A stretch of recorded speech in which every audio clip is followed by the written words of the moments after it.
Good morning, everyone. It is so good to see you all in real life and not on the small screen. It's been a few years since we've been together. You all look great. You haven't aged a day. So I've had a few health issues over the past couple of months where I have dizzy spells and can lose my balance. I'm going to park myself on this chair just as a precaution. I want this to be an interesting presentation, but not like fall over interesting. So I wanted to start off by telling you I've been talking with a lot of executives at other associations, and they were planning for their first convention post-pandemic. Most associations were planning for a 15 to 20% decrease in attendance. Not us. This convention is bigger than the last two conventions that we've hosted in person. Right? That's our industry. We show up. I absolutely love it. So great to have you all here. I have to start off with some thanks. We have unbelievable volunteer leadership at ACCE. We've got our ACCE board, our foundation board, the CCE commission, FBI board, the Benefits Trust. We have countless advisory councils, divisions and peer groups. Incredible leadership through the pandemic, through economic recovery, and even as ACCE has been crafting new programs and services, their leadership has been tremendous. So will you join me in thanking our volunteer leaders? We could not do this without them. So the past couple of years, it's been really easy, right? Not much going on, easy to do our jobs. But we've had unbelievable disruption. We've had a pandemic, we've had economic crisis, inflation, workforce and talent shortages, we've had supply chain shortages, we've had social and political unrest. This is unprecedented disruption.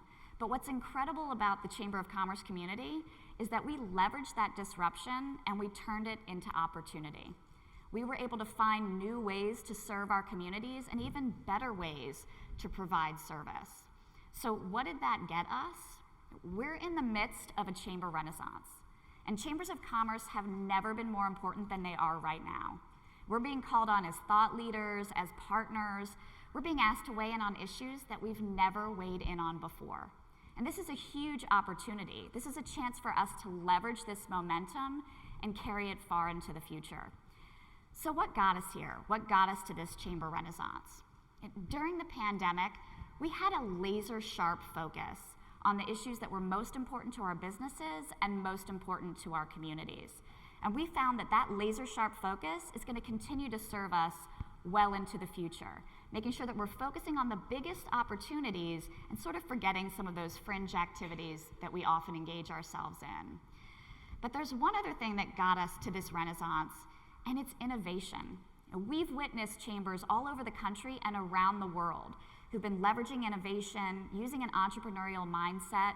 We've been rethinking our programs and services, reimagining our business models, rethinking what we do and how we do it. So this innovation, that's going to continue to serve us even well beyond the pandemic and economic recovery. So going through all of this disruption, the ACCE team came up with new research, and it's the three pillars that are essential for chamber success.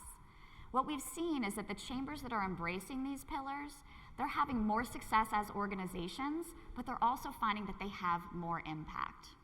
So the first pillar that's essential for chamber success is that your mission is all about community impact.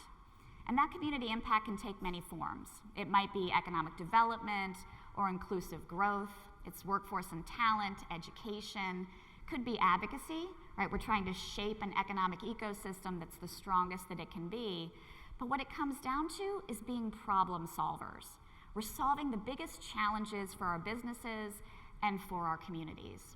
And historically, chambers have really been known as networking organizations, and that was sort of the value proposition that we sold. But we're seeing a transition where we're now problem solvers. And the leaders who focus on problem solving, they're seen as indispensable. And organizations that focus on problem solving, those are the groups that you want to join, you want to engage with, you want to partner with. So that's where we're shifting. We're moving towards a solutions focus. The biggest problems for our members, the biggest problems in our community. So we've seen lots of chamber success in problem solving. I love this example from the Opelika Chamber, and many of you in this room have done this same type of work. They saw an issue in their community where small businesses really needed capital in order to be successful. So they created their small business grant program. They were able to deliver service on an immediate need that they saw. Again, lots of you here have done this same type of work, but it's all about that problem solving. So when we talk about community impact, I always put this slide in my presentations. The size of the chamber does not have bearing on how much community impact you can actually have. So I'm always going to share examples of chambers with really small staff, really small budgets, because you can have huge impact. You don't have to be a large organization. So that was the first pillar. The second pillar is courageous leadership around that mission. And when we talk about courageous leadership, you don't have to go it alone. We've also found through our research that the power of partnerships is even greater than it was before. So you can find those partners, go in on these courageous ideas together. Now, we've seen tremendous courageous leadership in the chamber industry in diversity, equity, and inclusion. And there's a huge spectrum of engagement that you can have in this area, everything from programs and services, all the way through to addressing some of the systemic challenges that are in our community. I love this example from Billings. I like it because it's been successful, but also it's really replicable. They created a DEI network where they've created programs and services for businesses, but also for their local citizens.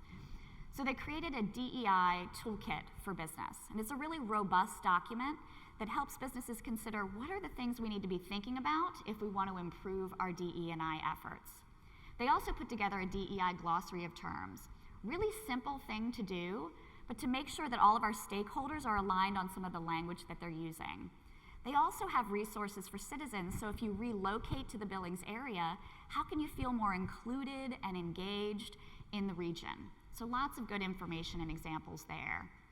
But when we're talking about courageous leadership, workforce and talent has been the topic du jour for several years with us now, and this is another great place where chambers are showing courageous leadership.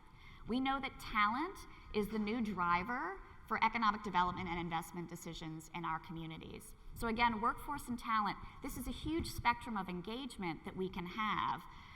I love this example though. It's from the Sauk Valley Area Chamber of Commerce. They put together what they call their Certificate of Employability. So they're bringing together students, educators, and business, and they're not only outlining career pathways for those students in the market, but they're also training them on what we would refer to as soft skills. I think everybody in this room knows that soft skills are actually essential skills, right? The things that we really need for jobs. But what the chamber realized was there was a challenge. They had young workforce going into different positions, and they didn't have these skill sets.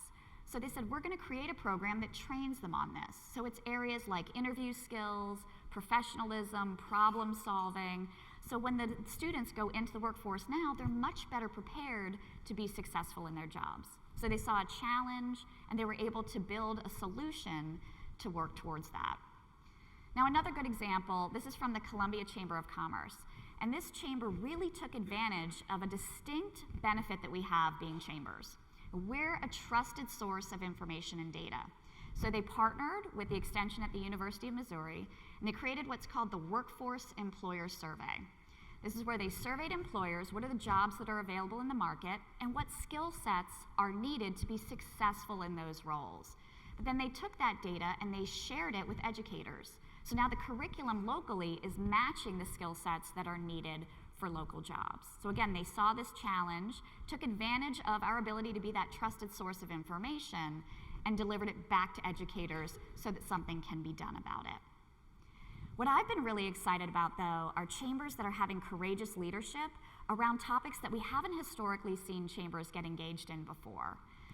Really good example of this is the Eugene Area Chamber of Commerce. They realized they had an issue with homelessness, and this was impacting the vitality of their region, but it was also impacting their business's ability to do what they do best. So again, they took advantage of being that trusted source of information, and they created their State of Our Homelessness Crisis Report. So this outlines the scope and scale of the challenges that they face and the impacts that it has on their community. But they wanted to take it one step further. They wanted to make sure they were taking action. So they pulled together a task force of business leaders to try to address this, but they also created resources for local employers and employees. What are the programs and services that are available to them to try to help address this in their community? So when you think about it, we wouldn't have had chambers of commerce engaged in homelessness about 10 years ago. But when it's a big issue impacting our community that impacts our business, this is a place where we need to get involved. Now, another good example of this is from the DC Chamber. They created their 5-step roadmap to worksite wellness. And health and wellness, this is another place where historically chambers of commerce weren't engaged. But I love this report because they took worksite wellness and they looked at it holistically. So they're talking about financial health, physical health, but also mental health. And this is another place where, mental health, we wouldn't have normally seen chambers of commerce getting engaged. They also put an equity lens on this. They recognize that there are inequities in our health and wellness systems, and they wanted to make sure that their employers were aware of those inequities when they're creating their own processes and procedures. So again, areas where we wouldn't have normally been involved, but it impacts our workforce and it impacts business. So we're getting engaged in these topics. So that was the second pillar, courageous leadership around our mission. The third pillar is business alignment, that the business model really has to match the mission itself. Now at ACCE, we've been tracking data on chambers for decades, and we've been looking at revenue, and membership as an overall percentage of revenue has been flattening or declining for almost all chambers. So when we're thinking about growth, we have to think beyond membership for that growth. One of the greatest areas where we've seen opportunity here is in 501c3 foundations. So back in 2012, 44% of chambers had their own 501c3 foundation, but by 2020, 65% have their own C3 foundation. Now when we run these numbers for 2021 and 22, those figures are only going to go up. We've helped hundreds of chambers either start or reinvigorate their C3 foundations over the past couple of years. So having an intentional foundation is a great way to raise money for your mission-based work. But another place where we've seen some business model innovation is around fee-for-service. And this is where you take existing expertise on your team and you charge a fee for it. So a great example of this is from the Council Bluffs Area Chamber. So they saw another challenge in their community. Local employers wanted more information about their employees. So the chamber, again, being a trusted source of information, they created a survey for both members and non-members where employers can find out information about their employees' satisfaction levels and engagement. So this is critical information for employee retention, employee recruitment, and again, the chamber can make money by delivering this service. So we've also seen incredible innovation around membership models. So we've seen all kinds of new models surfacing, freemium models, a la carte menus, all kinds of unusual subscriptions. I love this example from the Gwinnett Chamber. So they decided to engage C-suite executives from their highest level investors in their fundraising initiatives. And I even love the title that they gave it, the A-list. So they're rethinking how they do this. It's not just your normal membership campaign though. They've got lots of robust training, they have touch points along the way, and they also offer incentives of trips if you raise a lot of money towards this effort. Now the numbers speak for themselves. During the 2 years that they've run this, and these were 2 years during a pandemic, they raised tons of new capital, and they brought in 80 new Chairman's Club members, and that's their high level of investors. That's a huge increase in investors, but again, they're just rethinking the membership model that they have. So those are the 3 pillars.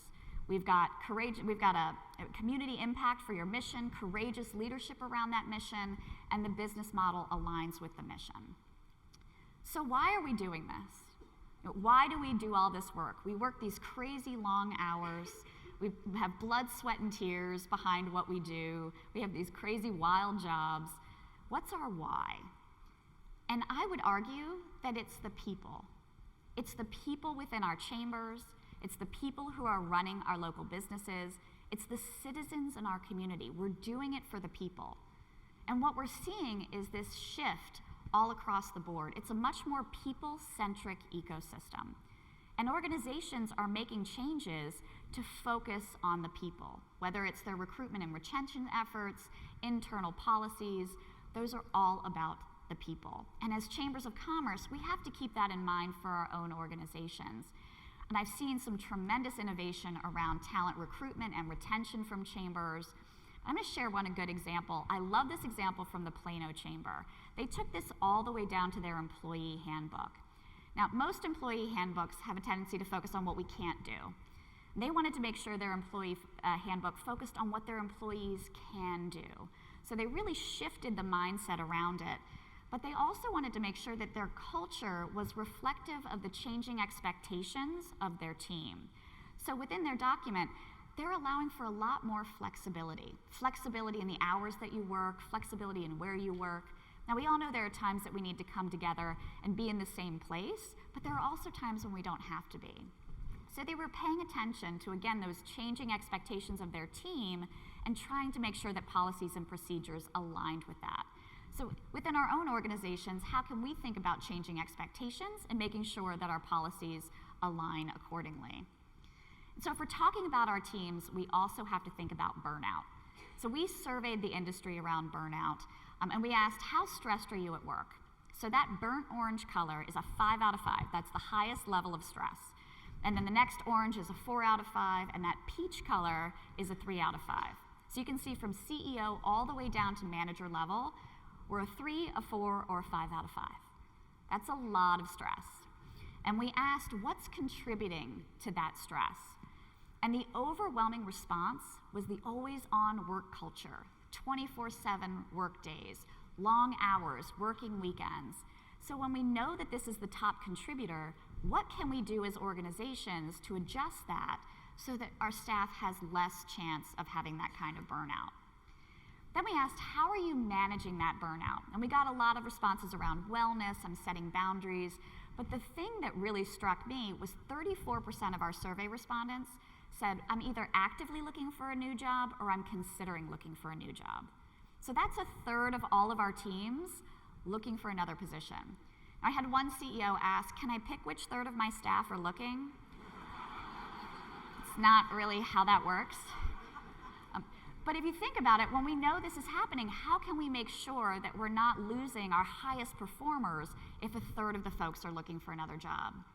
So then we said, what is your organization doing to help with work-life balance? The top response was nothing. In fact, I feel discouraged from taking PTO. When you think about this is one of the easiest things that we can do to address burnout, is taking the time off that we have, encouraging our teams to take time off, and when we're actually off, being off, right? Turning off our cell phones, not responding to emails, I see people pointing to their bosses and their colleagues, right? In the room, they're like, this one over here.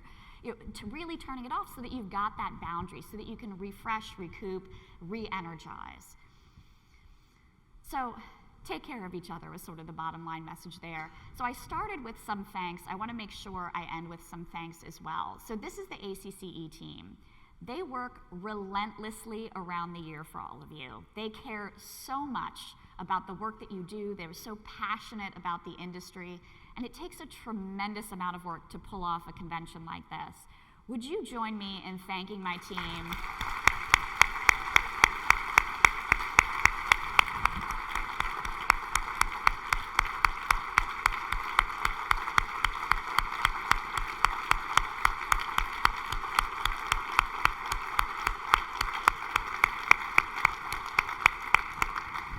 Absolutely outstanding. By the way, you're not allowed to steal them. I may not look like it, but I can get really scrappy, so just don't even think about it.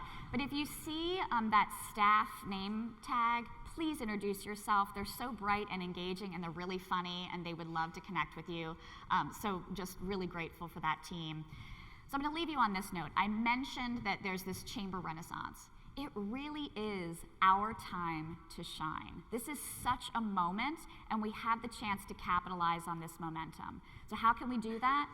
One of the biggest things that we can do is to share our own stories. We're so good at sharing the stories of our members, but we forget to talk about the work that we do and the impact that we have.